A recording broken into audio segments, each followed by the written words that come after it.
Would you eat this, or maybe even this? Today I'm sharing real pantry meals that my family actually eats. No fancy ingredients, just shelf-stable staples.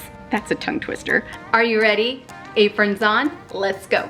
When money's tight, this is how I make dinners work. I run to the pantry, check out the staples, head to the freezer, see what we got going on in there, and I get creative. Some of these meals are now a family favorite. And a lot of these staples go to more than just one meal. The stewed tomatoes we use in our minestrone soup, and a few other recipes like tamale pie. This one feels old school in the best way. I had a pound of ground beef in the freezer, some canned stewed tomatoes and kidney beans, a box of onion soup mix. Of course, I always have onions in my home, and a box of Jiffy cornbread mix. I found this recipe from a book I found at the DI, 100 Best Hamburger Recipes. We're gonna take our small to medium onion and chop that up, and have your oven already preheated to 400 degrees. Have your skillet heated over medium heat and add around a tablespoon or so of oil. I'm using olive oil, and we're gonna add down into that our chopped onion. I'm gonna cook this, stir it occasionally, about 3 minutes, just until it's tender. And then let's stir in that ground beef and cook it until it's all browned. Every year we get like about a fourth of a cow, so we always have ground beef on hand. I am gonna drain some of this oil, and what I do is I just fold up a paper towel, use my tongs, and just get in there and soak up as much as I can, and that's it. And I just have to throw that away. This is one of the easiest methods. I love doing it this way. Now take your onion soup mix blend. You can use the packaged kind or homemade. Sprinkle that in. We're also gonna add in our stewed tomatoes undrained. I have Italian style, which is fine. It's just gonna give this recipe a little more seasoning. And add in a half cup of water. We're gonna mix this all together, and we're gonna keep stirring just to crush down those tomatoes a bit. Bring this to a boil over high heat, and then as it boils, we're gonna reduce the heat to low. So I'm gonna take my can of red kidney beans and get this drained and rinsed really good. And then stir in the kidney beans. Mix that, and then we're gonna let this simmer uncovered for about 10 minutes. Now I'm gonna prepare the corn muffin mix. And I'm just following the directions that are on the back of this package. I like keeping a corn muffin mix of any brand. Whatever's on sale that we like, I'll snag, keep it on our shelves, because I like taking a box of corn muffin mix, but adding a box of like vanilla cake mix to it. Oh my gosh, you guys, it's so good. So I always like to have this on the shelf. Oh, it smells so good. Let's get this into our 2-quart casserole dish. Okay, now that this is all mixed up, we're gonna spoon this over the casserole. Doesn't have to be perfect, just get it on there. And this is gonna bake uncovered for 15 minutes or until the corn topping is golden and the filling is hot, because the casserole itself is cooked, but we wanna get that cornbread cooked up. Okay, it's going in the oven for 15 minutes. And that's it. Your pantry dinner is done. All right, it's cooled down a bit, so let's give this a try. It really does smell so good. Look at that. Okay, we gotta dive in. Oh my gosh. I wasn't expecting this. This is really good. What do you think, Mr. Toodles? Should we keep it? Not too shabby. Toodles approved. All right. Would you do anything differently? Would you add anything to this? Throw a little hot sauce on it. Ooh, good idea. This is a really yummy pantry meal for sure. We served ours with a quick salad, but honestly, it's filling enough on its own. This one is a keeper. Let me know in the comments what you've been making from your pantry lately. Next is Anchilada Meatballs. Yes, you heard that right. When I first found this recipe, I was like, what? It just works. You can have this as an appetizer or serve it over rice, and boom, dinner's done. So I shopped my shelves, and I had the enchilada sauce that we needed and the rotel tomatoes. And of course, in my freezer, I always keep a bag or two of frozen meatballs. And the only thing I needed to shop for was the Mexican style cheese. To your slow cooker, add 2 pounds of frozen meatballs, and you'll need 28 ounces of enchilada sauce. So that's about 2 cans. And then 1 10-ounce can of rotel tomatoes drained.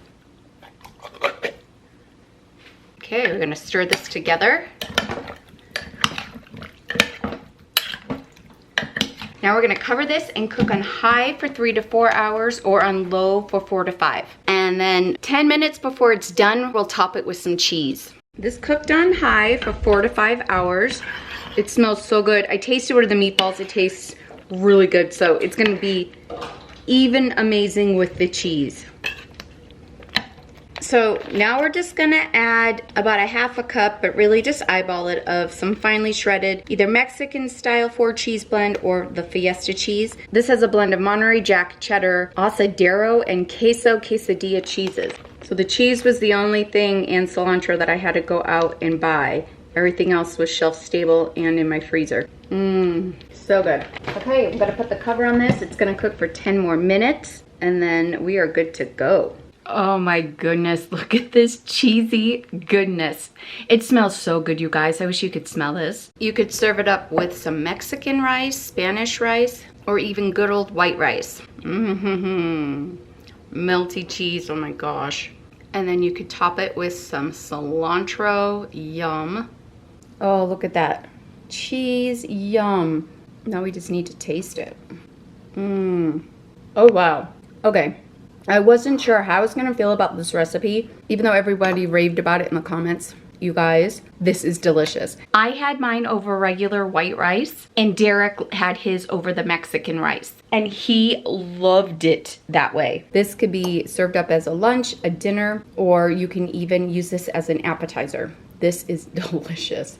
Here's a pantry meal tip. I keep multiple cans of enchilada sauce on hand. They work for so many fast dinners. Once I shared with you all smothered burritos. This recipe turned out way better than what we expected. I used a can of black beans, corn, green chilies, enchilada sauce, and canned chicken. For the seasonings, you need chili powder, garlic powder, and cumin. I even used freeze-dried cheese and sour cream powder to keep it shelf-stable. They come out golden, cheesy, and full of flavor. It sure doesn't look fancy, but wow, does it taste good. To our saucepan, we're gonna add our chicken breast, and that's drained. Your drained can of corn, your green chilies. You need 2 tablespoons of that enchilada sauce, and your drained and rinsed black beans. A teaspoon of your cumin, chili powder, and then your garlic powder. Okay, we're gonna heat this through, get it nice and warm, and then we'll pull it off the stove and get our burritos ready. You'll need 6 ounces of shredded cheese. Take 4 ounces of this, and we're going to add it to our bean mixture.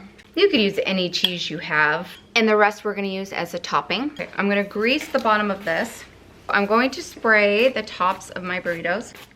So have your oven preheated to 375 degrees. We're gonna bake these for 10 to 15 minutes until they're lightly golden brown. Take your sauce and pour it evenly over the burritos.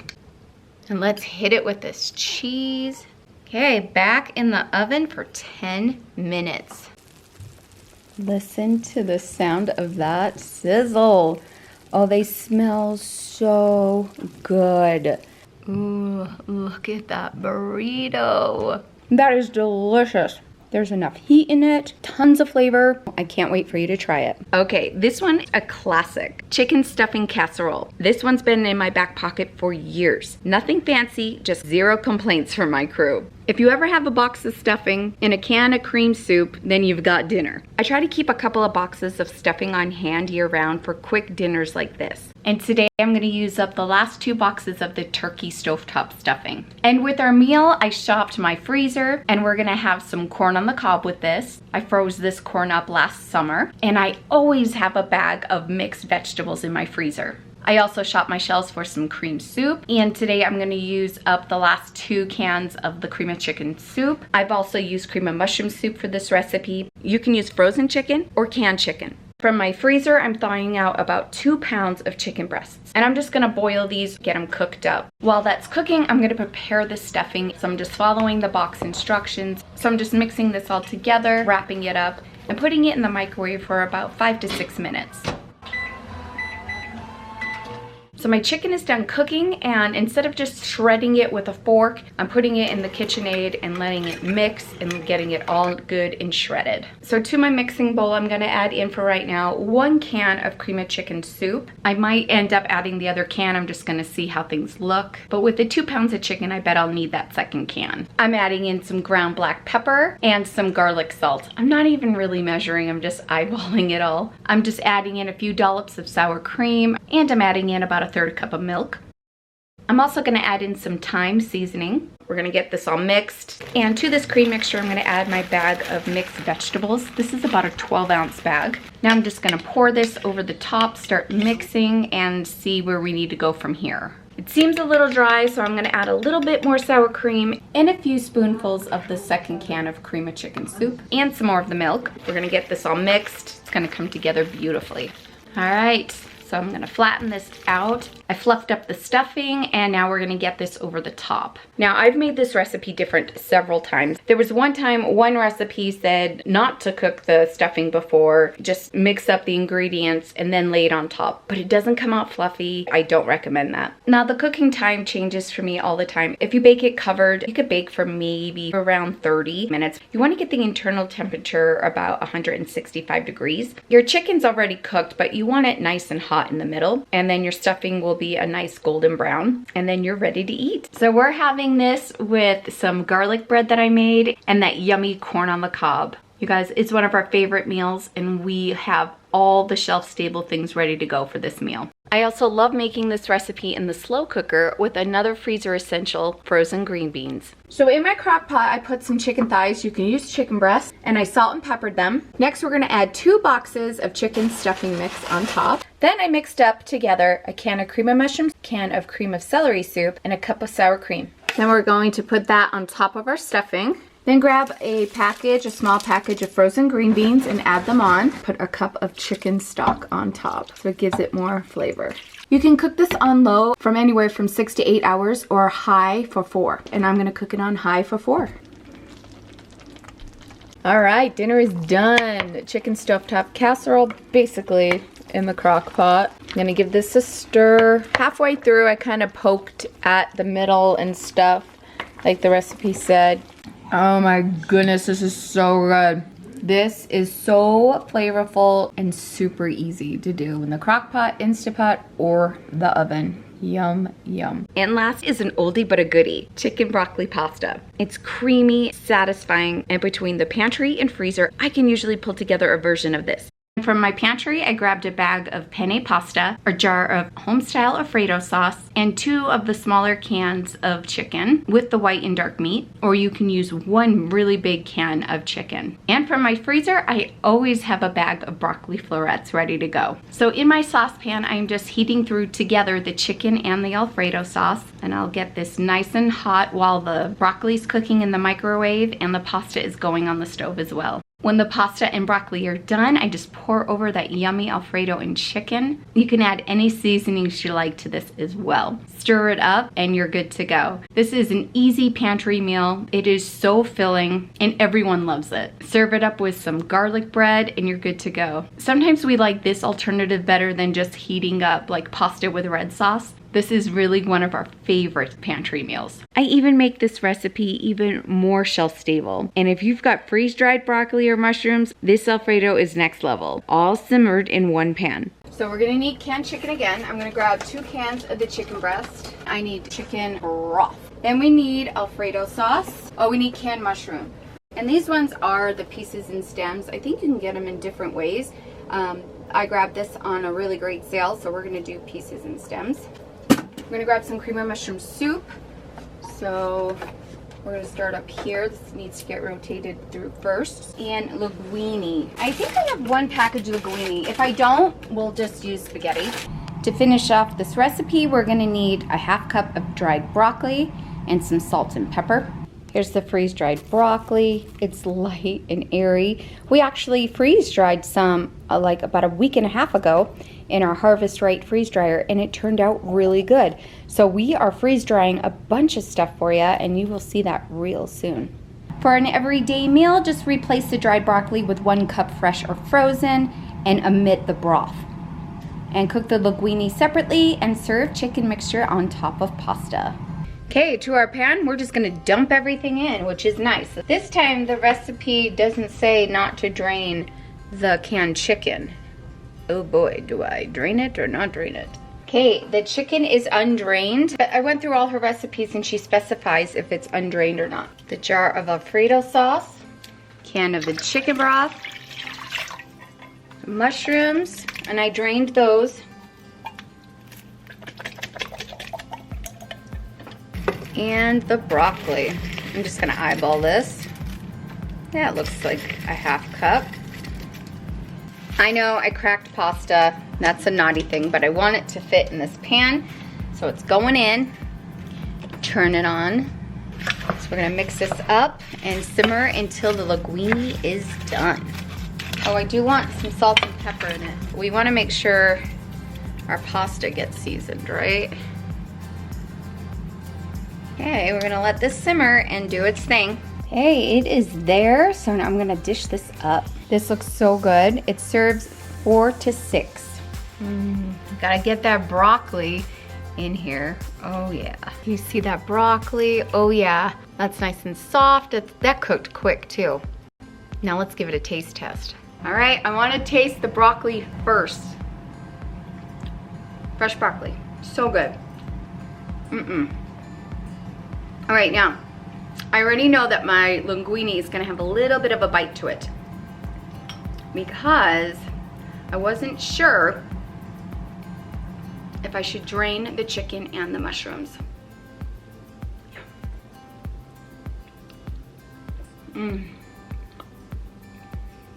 It was really confusing because some recipes it said don't drain, drain, undrain. So I'll make a little note not to drain the mushrooms or the chicken. That way the linguine can soak it up. But this is still edible. It just has a little more bite to it. It's so good. The broccoli is delicious. It's because they freeze dry at the peak of the vegetable. So you're good to go. This is so good, you guys. Your kids can make this. This is so easy and it's delicious. Would you eat this? Let me know in the comments. If you want more pantry meals, I have a ton for you. Check out these videos here. They're jam-packed with pantry meals. I'll meet you over there. See you soon. Bye.